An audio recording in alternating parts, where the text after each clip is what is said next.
The scent of lavender polish hung in the air of the drawing room as I watched Sienna glide across the Persian rug with her feather duster. She moved with practiced grace, her honey blonde hair pulled back in a neat bun, the crisp black uniform I'd provided her fitting perfectly. 7 years she'd been with me. 7 years of yes, Mrs. Ashford, and right away, Mrs. Ashford, and those warm brown eyes that seemed so genuinely grateful every time I gave her a bonus or a day off. I thought I'd found a treasure when I hired her. A young woman down on her luck, working 3 jobs to make ends meet, sleeping in her car. I'd given her a room in the East Wing, a salary that made her weep with gratitude, and what I thought was a place in something resembling a family. How spectacularly wrong I'd been. Mrs. Ashford, Sienna's voice pulled me from my thoughts. She stood in the doorway, worrying the edge of her apron. Do you have a moment? Marcus and I need to speak with you about something important. My son appeared behind her, his hand briefly touching the small of her back before he seemed to remember himself and stepped away. That tiny gesture made my stomach clench, though I couldn't say why at the time. Marcus looked uncomfortable, his tie loosened, his jaw tight. Of course, I said, setting down my tea. Sit. They remained standing. Sienna clasped her hands in front of her, the picture of anxious concern. Mrs. Ashford, I'm so sorry to bring this up, but we've discovered a serious problem with the mansion. The roof over the library, Marcus interjected, his words coming too fast. The contractor I called said there's extensive water damage. Structural issues. If we don't address it immediately, the entire ceiling could collapse. I felt my chest tighten. The library. My late husband's favorite room, filled with first editions and family photographs spanning 4 generations. How extensive. Sienna stepped forward, her face etched with practiced sympathy. I was dusting up there yesterday and noticed the staining on the ceiling. I didn't want to worry you, but Marcus insisted we get it checked. The estimate came back this morning. She paused, her voice dropping. It's $15,000, Mrs. Ashford. I know it's a terrible amount, and if there were any other way. The contractor needs payment up front, Marcus added quickly. Materials and labor. He says he can start immediately, but without the deposit, we'll lose our spot in his schedule. It could be months before he's available again, and by then. He let the implication hang in the air. By then, irreplaceable damage. By then, catastrophe. I looked at my son, searching his face for the boy who used to build blanket forts in that very library, who'd read adventure novels by flashlight long past bedtime. I saw only a stranger wearing his face, unable to meet my eyes. I'll need to see the estimate, I said carefully. Of course. Sienna pulled a folded paper from her apron pocket, so quickly I realized she'd been anticipating my request. Here it is. Roofing Solutions Plus. They're the best in the area. I scanned the document. It looked legitimate enough, letterhead, itemized costs, contractor's license number. My hands trembled slightly as I read. I was 73 years old. My husband Harrison had been gone for 8 years. I'd spent the last decade trying to be invisible, trying not to be a burden, living in the West Wing while Marcus took over the main house. I'd signed over the deed, the business holdings, everything, wanting him to feel like the man of the family. 15,000, I repeated softly. That was nearly everything in my personal account. My burial fund. My emergency savings. The small cushion I'd kept back when I'd transferred everything else to Marcus. I know it's asking so much, Sienna said, and her voice actually broke. Tears welled in her eyes. You've already been so generous to me, to both of us. If there were any other way. Marcus and I have been saving for. She glanced at my son, a flush creeping up her neck. Well, for our future. But we'd use that money if we could. It's just not quite enough, and the contractor won't negotiate. Our future. I caught the weight behind those words, saw the almost imperceptible squeeze Marcus gave her hand.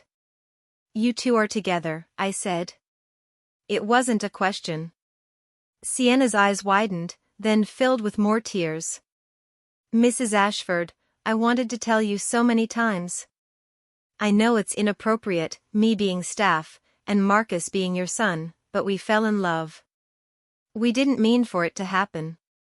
Marcus finally looked at me directly. Mom, I was going to talk to you about this. Sienna and I have been seeing each other for 2 years. We're planning to get married. She's not just an employee anymore. She's going to be family.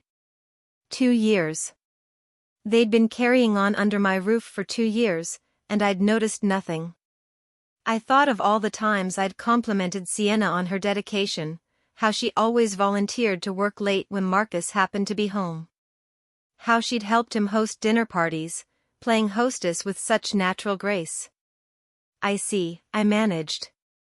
My voice sounded hollow even to my own ears. We wanted to tell you differently, Sienna rushed on. More formally. But with this emergency. Mrs. Ashford, Vivian, you've been like a mother to me. More than my own mother ever was. I would never ask if it wasn't critical. That library means everything to you, to all of us. Let us protect it. Let us protect your home. She was good. So very good. The trembling lip, the earnest eyes, the way she used my first name with just the right mixture of respect and intimacy. If I'd been watching this scene in a movie, I would have believed every word. And perhaps some desperate part of me wanted to believe.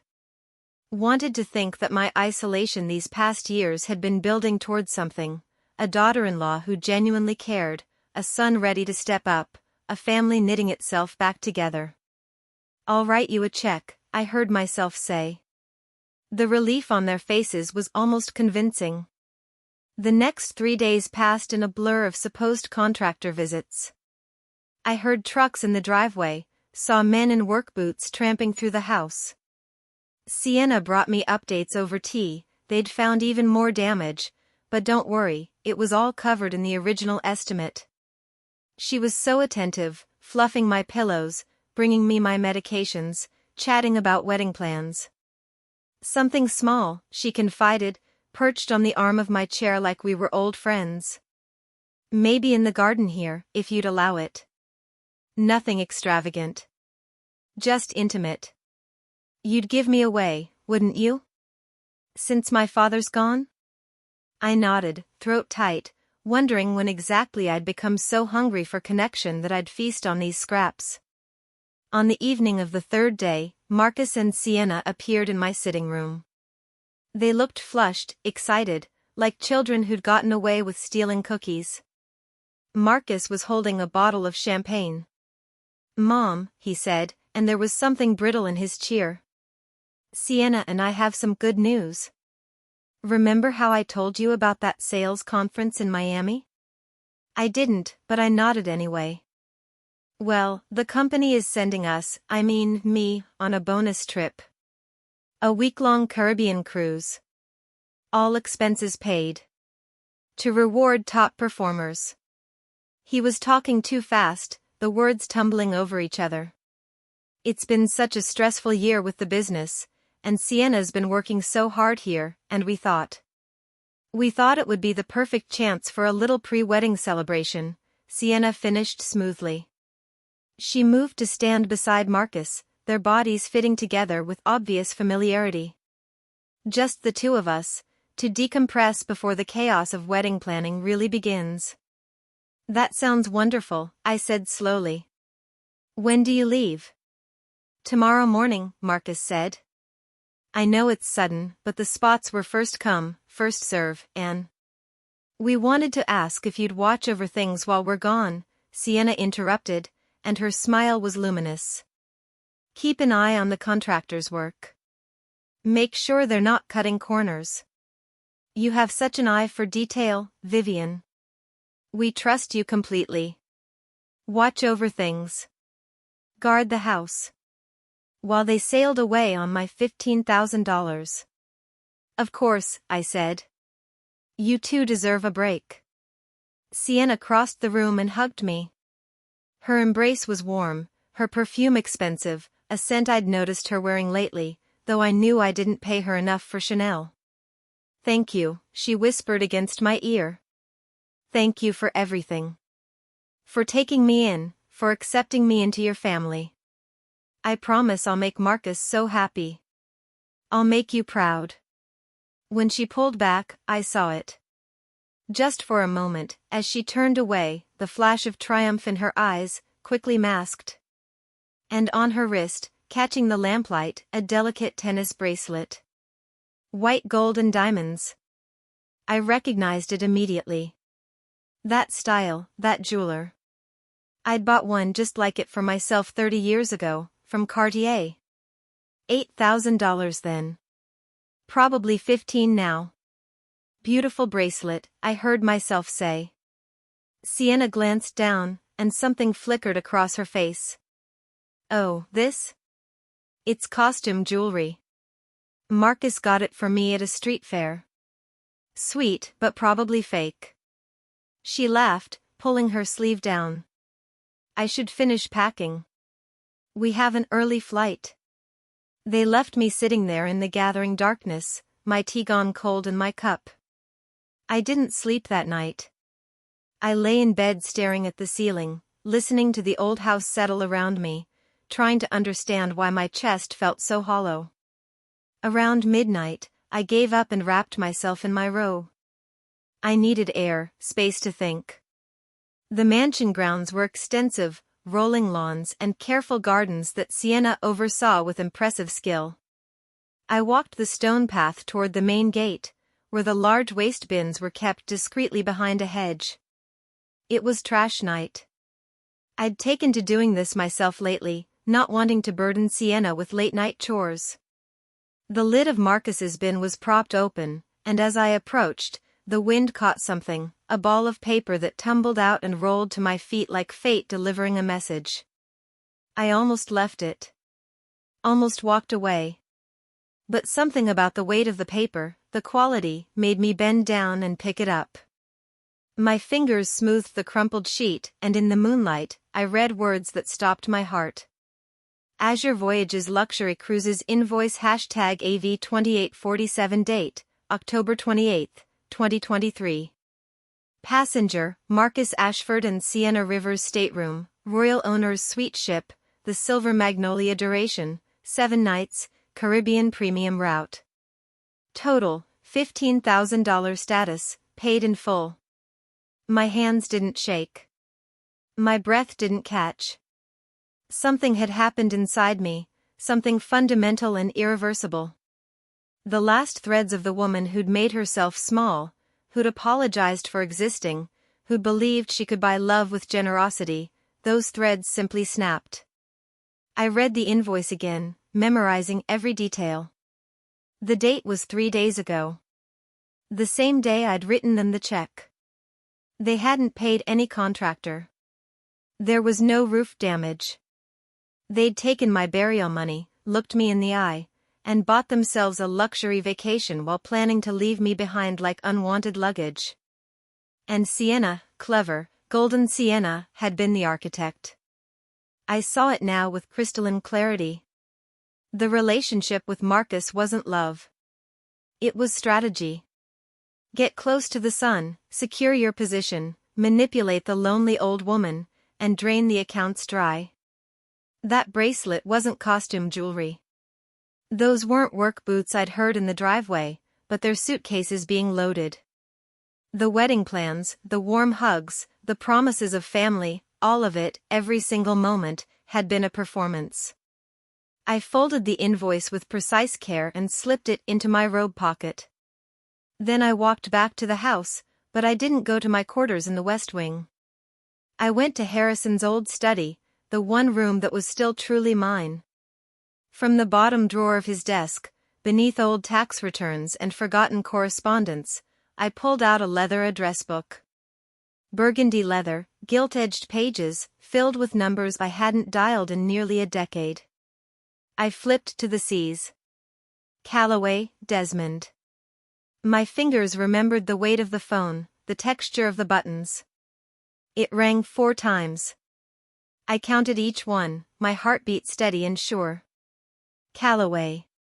The voice was gravel and whiskey, suspicious at being woken at 1 in the morning.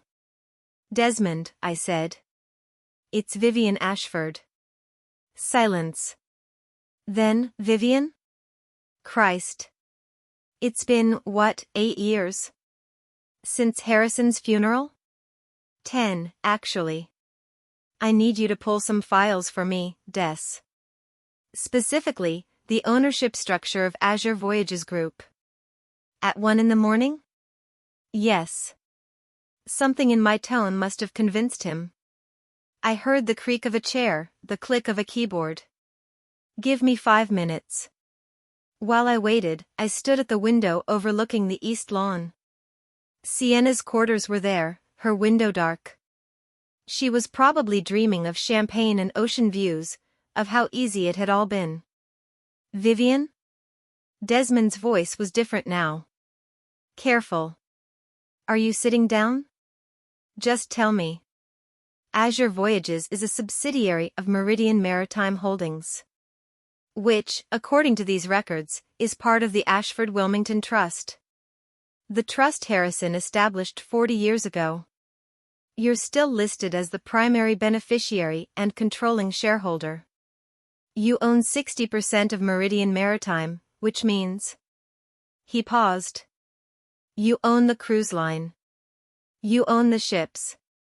Hell, Vivian, according to this, you own the Silver Magnolia. I closed my eyes.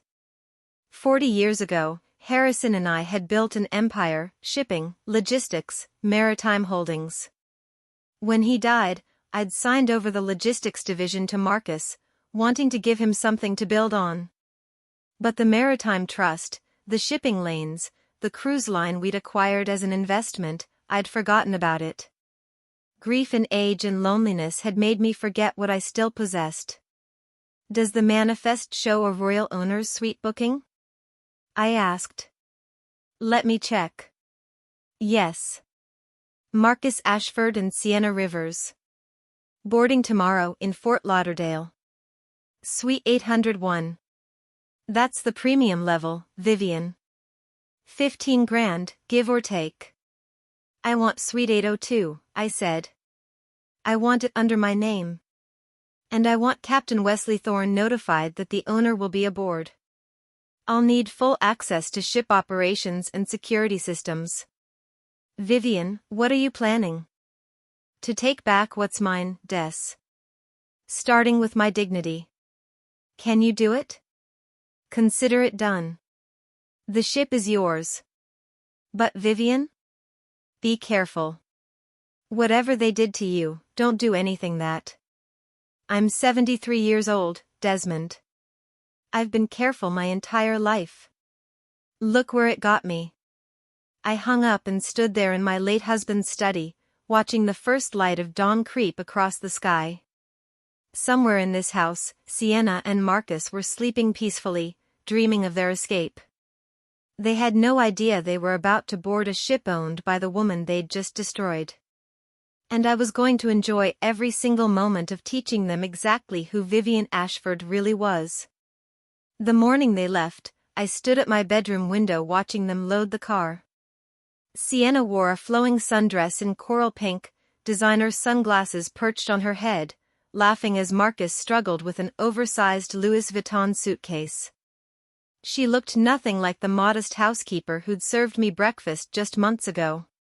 She looked like what she'd always wanted to be, a woman of means, traveling in style on someone else's dime. Marcus called up to my window. Mom. We're heading out. The contractors should be here around 10. Their foreman has your number if there are any issues.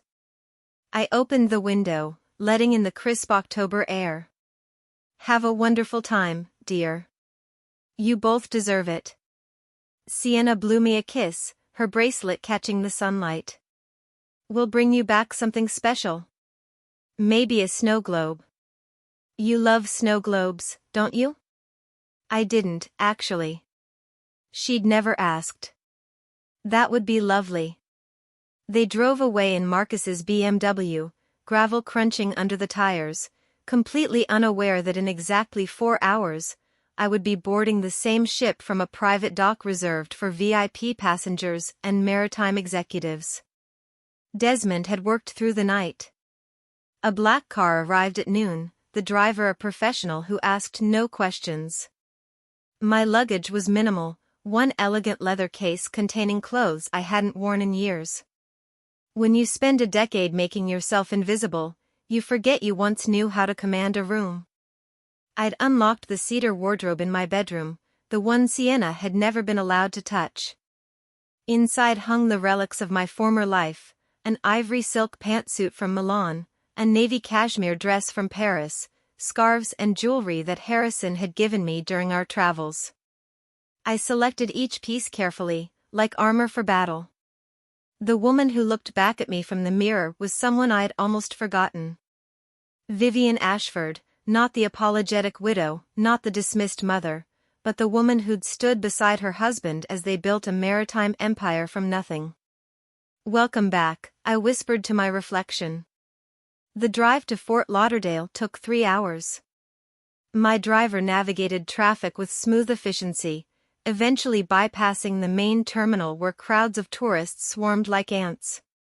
We continued to a private entrance marked Executive Access Only. A security guard waved us through immediately upon seeing the vehicle credentials. We drove directly onto the dock where the Silver Magnolia rose like a gleaming white cathedral from the turquoise water. She was magnificent, 12 decks of luxury, her hull freshly painted, flags snapping in the ocean breeze. But I barely glanced at her. My attention was fixed on the public boarding area visible beyond a chain-link fence. There, in a line that snaked for what looked like miles, I spotted them. Marcus, red-faced and sweating, dragged 2 massive suitcases while Sienna shrieked at a porter who was ignoring her demands. Even from this distance, I could see her gesturing wildly, her voice carrying across the concrete. They looked frazzled, common, fighting for space among the masses. How different their entrance would be from mine. 2 officers in crisp white uniforms appeared at my car door before I could even reach for the handle. Mrs. Ashford, the senior one said, his cap tucked professionally under his arm. Captain Thorne sends his respects and requests the honor of your presence on the bridge once you're settled. Your suite is prepared. Thank you, Lieutenant. Tell the captain I'll visit him shortly. They escorted me up a private gangway, one used only by crew and ownership. No lines, no crowds, no chaos. Just the gentle sound of water lapping against the hull and the dignified welcome of a ship greeting its owner. Suite 802 was located on the pinnacle deck, accessible only by a private elevator requiring a key card. The lieutenant handed me mine with a small bow. This provides access to all areas of the ship, Mrs. Ashford. Including crew quarters and security systems. Captain's orders.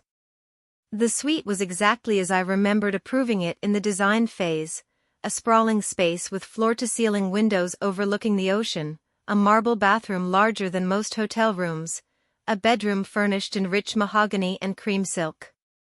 But the detail that made me smile was the wall-mounted screen connected to the ship's internal security network. I pressed the power button and watched the screen divide into a grid of camera feeds. Restaurants, pools, corridors, the casino, the spa. And there, camera 47, labeled Suite 801. The royal owner's suite. The one they'd paid $15,000 for. The one right next door to mine. I settled into a leather chair and waited, watching the feed from the main lobby. It took them 90 minutes to clear check-in.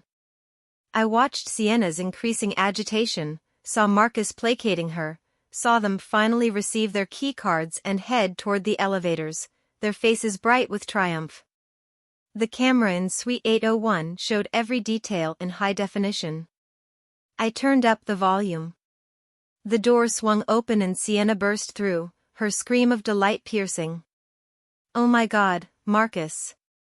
Look at this place. Look at this view." She spun in circles, her dress flaring out, hands pressed to her face in exaggerated wonder. The suite was indeed impressive, 2 levels, a private balcony, a glass-walled bathroom with ocean views. Exactly what $15,000 bought. My $15,000. Marcus dropped the suitcases and collapsed onto the king-sized bed, spreading his arms wide. "Worth every penny," he groaned. "I thought we'd never get checked in. Did you see those people? Like cattle. Thank God we're not down there with them." Sienna kicked off her heels and padded to the champagne chilling in a silver bucket, welcome amenity for suite guests. "Pop this open. We need to celebrate properly." The cork exploded with a festive pop. Foam cascaded over the sides as Marcus poured 2 flutes, the golden liquid catching the afternoon sunlight streaming through the windows. "To us," Sienna raised her glass, her eyes glittering. "To freedom." "To freedom," Marcus echoed. They clinked glasses, and I watched them drink deeply, already moving into the relaxed postures of people who believed they'd gotten away with something. Sienna flopped onto the sofa, propping her feet on the coffee table in a way she'd never dare in my home. "I almost lost it when your mother gave us that sad little wave goodbye. Standing there in her bathrobe like some tragic Victorian ghost." Marcus snorted, wine dribbling down his chin.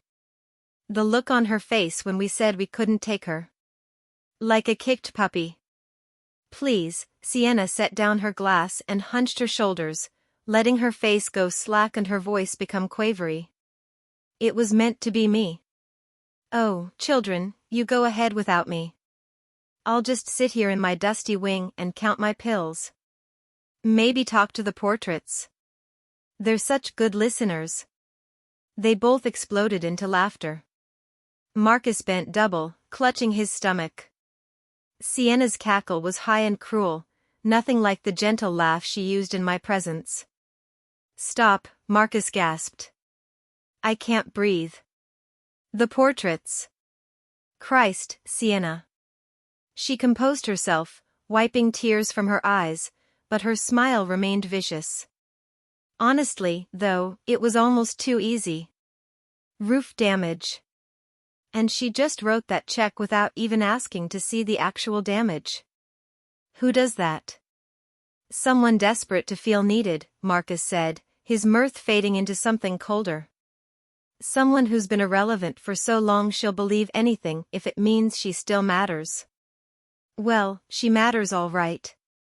She matters as a bank account." Sienna pulled out her phone, scrolling through something. "Speaking of which, I've been looking at wedding venues. There's this incredible estate in the Hamptons. 12 grand just for the venue rental." 12,000? Marcus sat up. "Sienna, we just spent 15 on this trip. Relax." She waved a dismissive hand. "We'll get more out of her. Hell, after we're married, we'll have legal access to everything. You're her only heir, Marcus. That decrepit mansion, whatever investments she's hiding, all of it flows to you. To us. If she doesn't spend it all on medical bills first. She's 73. Could live another 15 years at this rate?" Sienna's expression shifted, becoming calculating in a way that made my blood run cold. "Not if we encourage the right kind of stress. Older people have strokes all the time. Especially when they're anxious, isolated. We could start suggesting memory problems. Tell the doctor we're concerned about her cognition. Once there's a formal diagnosis, we can get power of attorney. Then it's just a matter of..." "Sienna." Marcus's voice held a warning. "Don't talk like that." "Why not?" "She's a means to an end, Marcus. She always has been. You think I enjoyed 7 years of yes, Mrs. Ashford, and right away, Mrs. Ashford? Washing her dishes, fluffing her pillows, listening to her boring stories about her dead husband? Sienna stood and walked to the balcony doors, staring out at the ocean. I'm 29 years old. I'm not spending the best years of my life playing nursemaid to someone who should have had the grace to fade away years ago. The cruelty in her voice was breathtaking. This was the woman I'd taken into my home, given a salary and security, treated like family. This was the woman who'd held my hand during my last bout with pneumonia, who'd assured me I was getting stronger. All of it, every moment, had been a lie. Marcus joined her at the window, wrapping his arms around her waist. After this week, we'll figure it out. Maybe we suggest she move to assisted living. For her own safety, of course. Sell the mansion, pocket the proceeds. We'll buy something modern. Something that's actually ours. Now you're talking. Sienna turned in his embrace, kissing him deeply. But for now, let's not think about her at all. Let's pretend she doesn't exist. This is our time. They moved toward the bedroom, and I muted the feed before I had to witness more. I sat in the dimming light of my own suite, the invoice from the trash still in my pocket. My hands were steady on the armrests. My breathing was calm. But something fundamental had shifted in my chest, the last ember of maternal devotion, of hope that perhaps I'd misunderstood their intentions, was now completely extinguished. They wanted me gone. Not just absent from their vacation, but gone from their lives. And Sienna, the woman I'd welcomed as a daughter, was actively planning my deterioration. I picked up the phone and dialed the bridge. Captain Thorne, please. Mrs. Ashford. His voice was warm, respectful. How are you finding your accommodations? Perfect, Wesley. I need to review the passenger manifest for Suite 801. Marcus Ashford and Sienna Rivers. They checked in about 2 hours ago. Is there a problem? Not yet. But there will be. I need you to meet me in the security office. We have some arrangements to make. I'm at your disposal, ma'am. Captain Wesley Thorne was 60, weathered by decades at sea, with silver hair and sharp blue eyes that missed nothing. He'd served under Harrison briefly, before moving to the cruise division. When I arrived at the security office, he stood immediately, offering his hand. Mrs. Ashford. It's been too long. I was sorry to hear about Mr. Ashford's passing. Thank you, Wesley. How much do you know about why I'm here? Only that you requested accommodations and full access. Desmond Calloway's office was light on details. I handed him the crumpled invoice. My son and my housekeeper stole $15,000 from me under false pretenses. They used it to book a luxury suite on this cruise, specifically to get away from me. They don't know I'm aboard. They don't know I own this ship. And they certainly don't know I've spent the last 2 hours listening to them mock me and plan how to accelerate my decline into incompetence so they can take control of my remaining assets. Wesley's jaw tightened as he read the invoice. Son of a bitch. Indeed. Here's what I need. I want their keycards for Suite 801 deactivated at 7 p.m. sharp. I want their belongings moved to a standard interior cabin. And I want to be present when they discover the change. Mrs. Ashford, I'm happy to remove them from the ship entirely. We can arrange for them to disembark at the next port. No. I smiled, and it felt cold on my lips. That would be too kind. They wanted a vacation, Wesley. They wanted to relax. Let them have exactly what they paid for, 7 days of discovering that stealing from Vivian Ashford comes with consequences. He studied me for a long moment, then nodded slowly. What cabin did you have in mind for their relocation? Deck 3. Interior. Next to the engine room. I believe cabin 3047 is available. The one with the perpetual mechanical hum and no windows? Ma'am, that's usually reserved for crew overflow. Perfect. And Wesley? Make sure their new accommodations are completely non-refundable and non-changeable. Tell them it's a mandatory reallocation due to an overbooking error. Ship policy. Consider it done. He extended his hand again. It's good to have you back, Mrs. Ashford. The real you. I shook his hand firmly. It's good to be back. At precisely 7 o'clock, I positioned myself in the corridor outside Suite 801, dressed in an elegant black cocktail dress, a string of pearls at my throat. I looked like exactly what I was, a woman of wealth and authority, completely at home in these surroundings. I heard them before I saw them, Sienna's laughter, Marcus's lower rumble. They rounded the corner, slightly drunk on champagne, his arm around her shoulders. They stopped dead when they saw me. The color drained from Sienna's face. Marcus's mouth fell open, his arm dropping away from Sienna as if she'd suddenly caught fire. Hello, I said pleasantly. Enjoying your evening? Mum? Marcus stammered. What are you, how did you? What am I doing here? I finished for him. Well, Marcus, I decided to take a vacation too. The contractor called and said the roof repairs were moving ahead of schedule. He said I didn't need to supervise after all. So I thought, why not treat myself? I've been so cooped up lately. Sienna had recovered slightly, her hands clenching at her sides. You're stalking us, she said, her voice tight. This is insane. You followed us here to, what? Spy on us? Ruin our trip? Stalking? I repeated, as if considering the word. No, dear. I simply decided to take a cruise. Is that so strange? This is a large ship. I'm sure we'll barely see each other. Barely see each other? Marcus's voice cracked. We're standing right outside our room. Oh, are you?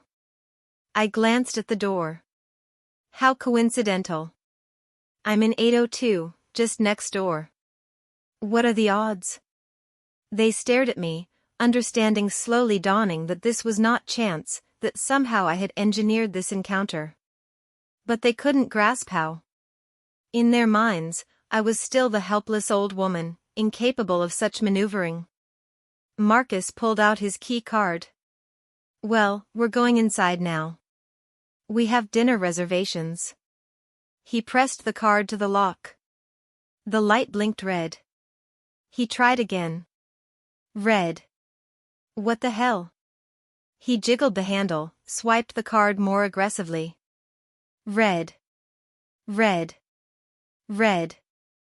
Sienna grabbed her own card from her purse, shoving Marcus aside. Let me try. You probably demagnetized yours. Red. At that moment, as if on cue, a steward appeared from around the corner. Young, professional, his face carefully neutral.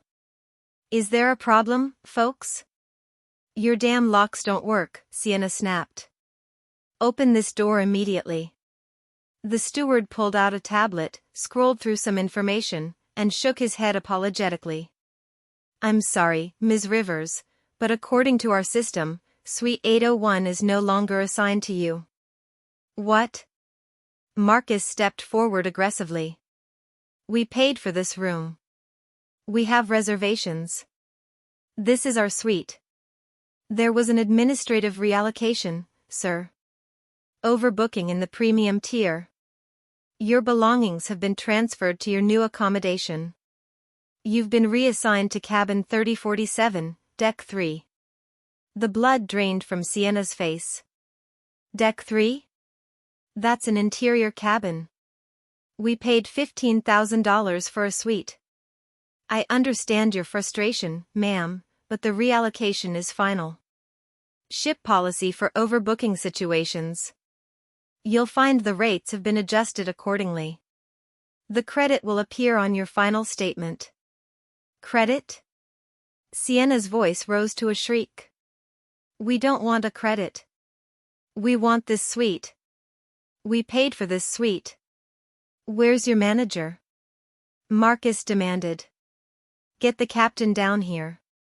This is unacceptable. I watched them rage and threaten, their masks completely slipping to reveal the entitled, grasping people they truly were. The steward remained calm, unmoved by their histrionics. Finally, Sienna turned to me, her eyes wild. This is your doing. You did this somehow. Me? I raised my eyebrows. Sienna, I'm just another passenger. How could I possibly have the authority to reassign rooms? I'm just an old woman on vacation, remember? The steward handed Marcus 2 key cards. Cabin 3047. The elevators are this way. They had no choice. With me watching, they gathered what remained of their dignity and followed the steward toward the elevators. Sienna shot me a look of such pure hatred it should have scorched my skin. I simply smiled and waved, then let myself into Suite 802. Through the wall, I could hear everything. The muffled thuds of them packing. Sienna's cursing. Marcus trying to calm her, his voice tight with panic. I poured myself a glass of wine and turned on the monitor. The camera in their new cabin showed a space barely larger than a closet. 2 narrow beds, no windows, the constant rumble of machinery. Everything they'd tried to escape. And I had 6 more days to teach them exactly what happened when you stole from Vivian Ashford. The first night in cabin 3047 must have been hell for them. I know because I watched, listened, and felt nothing but cold satisfaction as their paradise crumbled into a vibrating metal box that smelled of diesel fuel and desperation. At 6 a.m., my phone rang. Captain Thorne's voice was professionally neutral, but I detected amusement underneath. Mrs. Ashford, we've had a noise complaint from cabin 3047. Seems your son and Ms. Rivers spent most of the night arguing. Other passengers are requesting they be moved. Denied, I said, sipping my morning coffee while watching the sunrise paint the ocean in shades of gold and pink. They stay exactly where they are. Understood. Also, Ms. Rivers attempted to book an appointment at the spa this morning. The Serenity package. $1,800. Let me guess, she tried to charge it to a room account she doesn't have? Precisely. When the attendant asked for a credit card, Ms. Rivers became agitated. Security had to escort her out. I smiled. Thank you for the update, Wesley. By mid-morning, I was strolling the promenade deck in a cream linen suit, a wide-brimmed hat shading my face, when I spotted them at the Lido buffet. They looked haggard. Marcus's shirt was wrinkled, his eyes bloodshot. Sienna had attempted to cover the damage with makeup, but the dark circles and the tightness around her mouth told the real story. They were loading their plates with free breakfast food, the only meal they could afford now that their fantasy budget had evaporated. I watched Sienna's hands shake as she reached for a croissant, watched Marcus's jaw clench as other passengers brushed past them without a second glance. They were nobody here. Just 2 more faces in the crowd. I continued my walk, not acknowledging them, letting my presence be felt like a shadow they couldn't escape. That afternoon, things escalated. I was in the library, genuinely reading a novel about maritime history, when raised voices erupted in the corridor outside. I recognized them immediately. This is kidnapping. Sienna's voice carried through the mahogany doors. You're holding us prisoner on this ship. Ma'am, you boarded voluntarily, came the patient voice of the ship's guest services manager. You're free to disembark at any port of call. With what money? Marcus shouted. Our cards are maxed out. We can't even afford a taxi, let alone a flight home. I set down my book and walked to the door, opening it just as Sienna was jabbing her finger into the manager's chest. She froze when she saw me, her face contorting with rage. "You," she hissed. "This is all you. You're behind everything." "Behind what, dear?"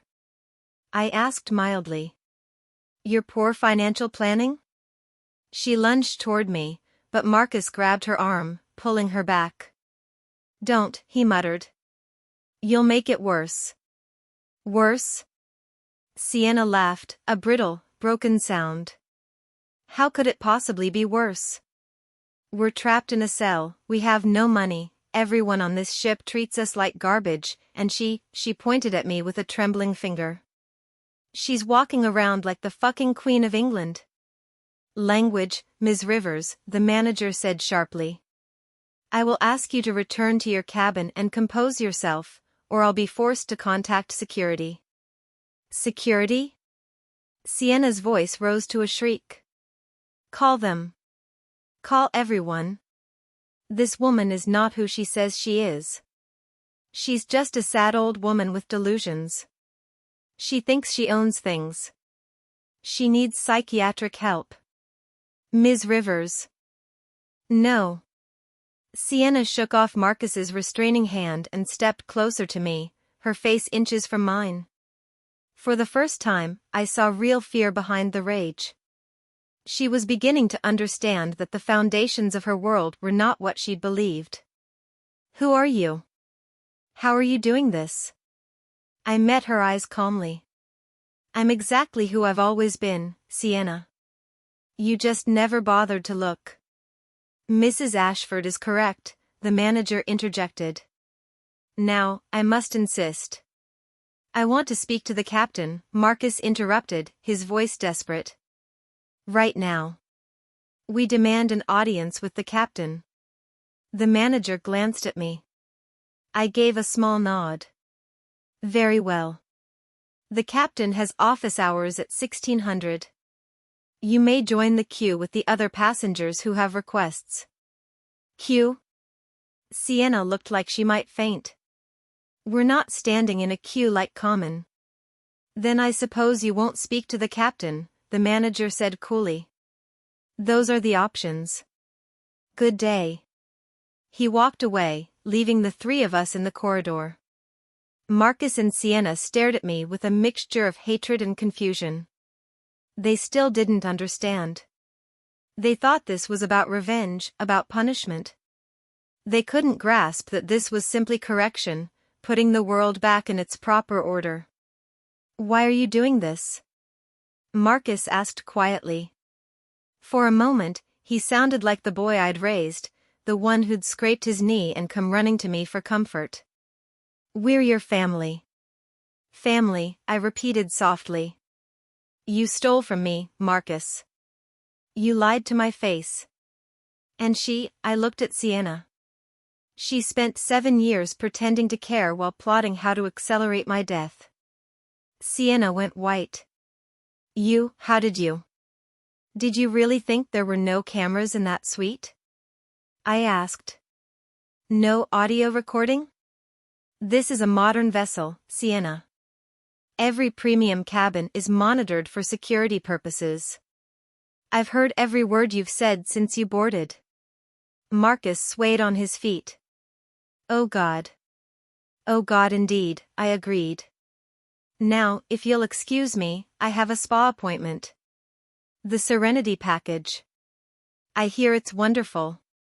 I left them standing there and walked away, my heels clicking on the polished deck with the rhythm of inevitability.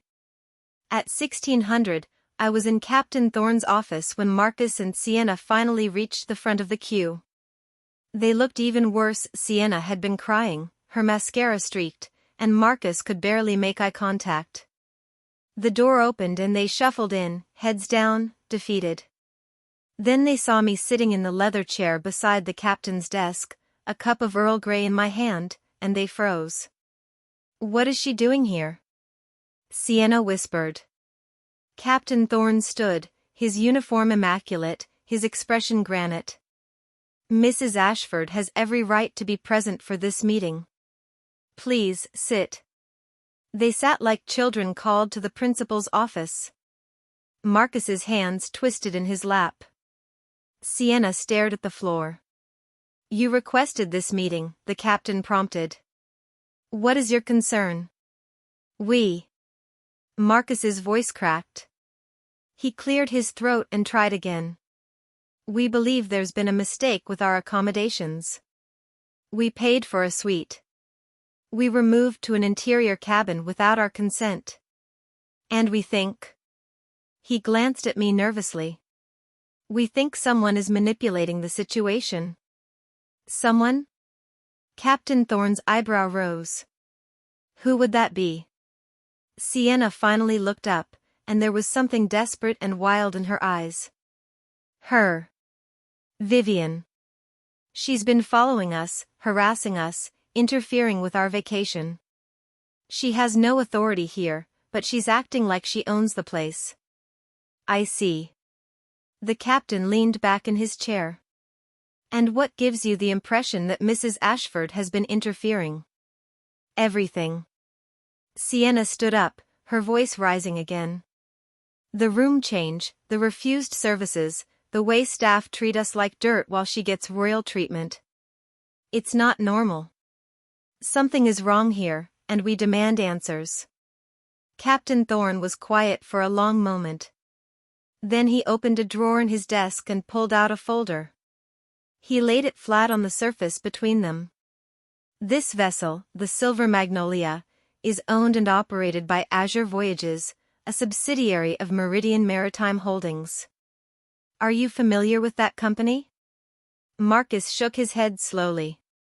Sienna had gone very still. Meridian Maritime is part of the Ashford-Wilmington Trust, established 40 years ago by Harrison Ashford and his wife. The captain's voice was measured, deliberate. Upon Mr. Ashford's death, controlling interest passed entirely to his widow. Mrs. Vivian Ashford owns 60% of Meridian Maritime. Which means she owns Azure Voyages. Which means, Mr. Ashford, Ms. Rivers. He paused, letting the weight settle. She owns this ship. She owns the crew. She owns the very deck you're standing on. The silence that followed was absolute. I watched the blood drain from Marcus's face until he was gray as ash. Sienna's mouth opened and closed like a fish drowning in air. No, Marcus breathed. That's not, you gave everything to me. The house, the business, everything. You said I was the head of the family now. I gave you the logistics division, I corrected gently. The trucking company, the warehouses, the distribution network. What Harrison and I built on land. But the maritime holdings, the shipping lanes, the cruise line, those remained in the family trust. My family trust. But you. Sienna's voice was barely a whisper. You lived in that tiny wing. You let us treat you like, you acted like you had nothing. I wanted to see who you really were, I said simply. Without the performance. Without the masks. And you showed me, Sienna. Very clearly. Marcus's legs gave out. He didn't sit, he collapsed into the chair, his head falling into his hands. A sound came from his throat, something between a sob and a moan. Sienna, however, seemed to find some reserve of defiance. You can't do this. We're family. Marcus is your son. You can't just abandon your own son over a misunderstanding. Misunderstanding? I set down my teacup with a sharp click. You stole $15,000 from me while telling me it was for roof repairs. You mocked me, degraded me, and planned to have me declared incompetent so you could seize control of assets that were never yours. I looked directly at her, and she flinched. You discussed accelerating my death. I never. Audio recording, Sienna. Suite 801. October 30th, 7:43 p.m. Would you like me to play it for the captain? She closed her mouth, trapped. Captain Thorne cleared his throat. Mrs. Ashford, what would you like me to do? I considered them both. Marcus, still hidden behind his hands, broken. Sienna, cornered and venomous, already calculating her next move. We dock in St. Thomas tomorrow morning, I said. I want them disembarked there. Their belongings will be waiting on the pier. They'll receive no refund, no compensation, nothing but what they're wearing and what they packed. After that, they're on their own. St. Thomas? Marcus looked up, his face wet with tears. Mom, please. That's a foreign country. We have no money, no way to get home. You have your resourcefulness, I said. You always told me how clever you were, how you built your success without my help. Prove it. Call a friend. Find a job. Hitchhike. I don't particularly care how you solve the problem. You created it. Mrs. Ashford, Sienna's voice had changed, become soft and pleading. She dropped to her knees beside my chair. Please. I'm sorry. I'm so sorry. I was stupid and greedy and I said terrible things. But I do care about you. I do. Let me prove it. Let me make this right. I'll work for you for free. I'll do anything. Just please don't leave us stranded. I looked down at her, this woman who'd shared my home, eaten at my table, held my hand when I was ill. This woman who'd called me an obstacle, a burden, something to be eliminated. You're a talented actress, Sienna, I said quietly. You almost had me convinced. But I've seen the real you now. And I find I don't have any use for that person. I stood, and she scrambled backward on her knees, realizing that no amount of tears or begging would change what was coming. Captain, see that they remain in their cabin until disembarkation. I don't want any more scenes. Of course, Mrs. Ashford. I walked to the door, then paused and looked back at my son. He was staring at me with devastated eyes, finally understanding what he'd lost. I loved you, Marcus, I said. I would have given you anything you needed. All you had to do was be honest with me. Be kind. That was the price of my generosity, and you refused to pay it. Mom. Goodbye, Marcus. I left the office, and I didn't look back. The next morning, I stood on my private balcony watching the sun rise over St. Thomas. The island was lush and green, ringed with turquoise water that sparkled like diamonds. It was breathtakingly beautiful. Far below, on the dock, I could see two figures with luggage. Even from this height, I recognized Marcus's defeated posture, Sienna's frantic gestures as she argued with a port official. They were trying to find a way off the island, a way home, a way back to the life they'd thought they were building on my corpse. They would figure it out eventually. Or they wouldn't. Either way, it was no longer my problem. Captain Thorne appeared at my elbow, offering me a fresh cup of coffee. Where to now, Mrs. Ashford? We can return to Fort Lauderdale, or... I prompted. The ship is yours for as long as you want it. We could continue north, explore the rest of the Caribbean. Or head to the Mediterranean. I hear the Greek islands are stunning this time of year. I sipped the coffee, feeling the warmth spread through me. For the first time in a decade, I felt alive. Not just surviving, not just existing, but truly alive. Greece sounds perfect, Wesley. I've always wanted to see Santorini at sunset. Then Santorini it is. How long shall we stay aboard? I thought about the empty mansion waiting back home, filled with memories and ghosts. I thought about the years I'd wasted making myself small, apologizing for taking up space, believing I was a burden. I don't know, I said honestly. Maybe months. Maybe longer. I think I've spent enough time being what other people wanted me to be. It's time to figure out who I actually am. Captain Thorne smiled. It would be our honor to help you discover that, ma'am. The ship's horn sounded, deep and resonant, announcing our departure. I felt the engines rumble to life beneath my feet, felt the Silver Magnolia begin to pull away from the dock. Below, Marcus looked up, shading his eyes against the sun. For a moment, our eyes met across the distance. I raised my coffee cup in a small salute. Then I turned away and walked back into my suite. The ocean stretched before me, endless and full of possibility. I had money, freedom, and time. I had a ship and a crew and an entire world to explore. And I had finally learned the most important lesson of all. The only person responsible for protecting Vivian Ashford was Vivian Ashford herself. I pulled out my phone and called Desmond Calloway. Des, it's Vivian. I need you to prepare documents transferring the logistics division back into the family trust. Marcus is officially removed as CEO. Find someone competent to run it, someone who earned their position. About time, Desmond said warmly. Where should I send the papers for signature? You can't. I'll be at sea for the foreseeable future. Scan them and send them electronically.